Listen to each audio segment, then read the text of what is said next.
My name is Gerald Flynn Walsh. Thank you for joining me today. I'm doing my informative speech.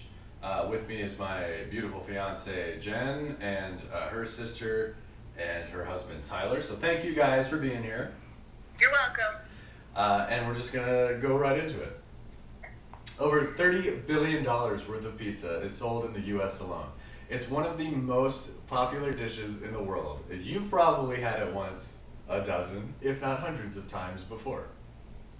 You eat them at celebrations, social events, you can even have it at a quiet night home alone. But today, I would like you to learn about the history of pizza, about its humble beginnings on the streets of Greece, about how a simple tomato could change the recipe and alter its form. I want you to learn about how a queen who saw the peasants eating this dish would insist on trying it, thus fueling her love of the dish, bringing it up from the gutters of flea-infested Naples into a royal level.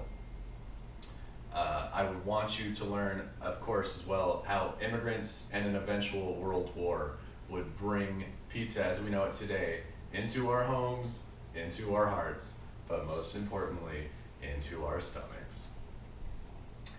So pizza started with street vendors in Greece. They would bake flatbreads, because that's what they had, drizzle it with a little bit of oil, and they would just plop what they could on it. And that was originally how it began. It wasn't a very complicated concoction. It was pretty simple. It dates back from a lot of different places in the world, people baking bread and then just putting stuff on it. Even 7,000 years ago in Sardinia, they would put bread in an oven and then put fish on them. There are even archaeologists that discovered the remains in Pompeii. They found what they believe is a really old bread baking oven. So one of the first pizza makers, essentially. And it would stay like this, a flat piece of bread with oil decorated with stuff on it, until Christopher Columbus would actually discover, he didn't discover it, it was already there, but he would bring tomatoes that he would found in South America back to Europe. And originally it was looked on as a poor man's food. It wasn't culturally accepted. People didn't like it very much. It was a very foreign food to them.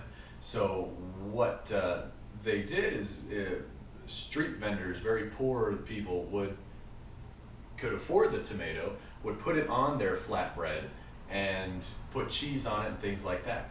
And it wasn't until Queen Margrethe visited Naples that she saw the peasants eating this food and she smelled what it smelled like and she insisted on trying it. She sent 3 of her guards out to get some of this street pizza, essentially, and she tried it and absolutely fell in love with it. It got to be one of her favorite meals, to the point where anytime she traveled anywhere, anytime she went anywhere, she would insist on having an oven that could bake a pizza in it. And that helped spread it throughout Italy, throughout Europe, as a very popular dish. And it wasn't until immigrants began flooding into America in 1905, one Mr. Lombardi would bring a pizza recipe into America. He started a pizzeria called Lombardi's. It's still in New York to this day. You can still go and have one of the first pieces of pizza that's ever been made in America. And it didn't catch on culturally quite yet because it was still a foreign food. Not a lot of people knew about it yet.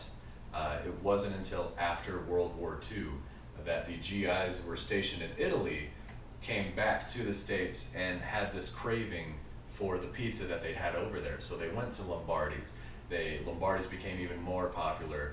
They opened up their own pizzerias. They went back to their homes in Iowa and Kansas and California, and bringing this love of pizza to them, sharing it with the rest of their culture and their world, it became this huge enterprise that it is today. And I picked this topic for me just because it was very interesting how there's so much money in it. It's so culturally accepted, and it's just interesting to me that it started off as this to end up as the pizza that we know and love today. So I hope you guys learned a little something about the history of pizza, And if you have any pizza questions, please let me know. My name is Gerald Flynn Walsh. Thank you very much. Yay!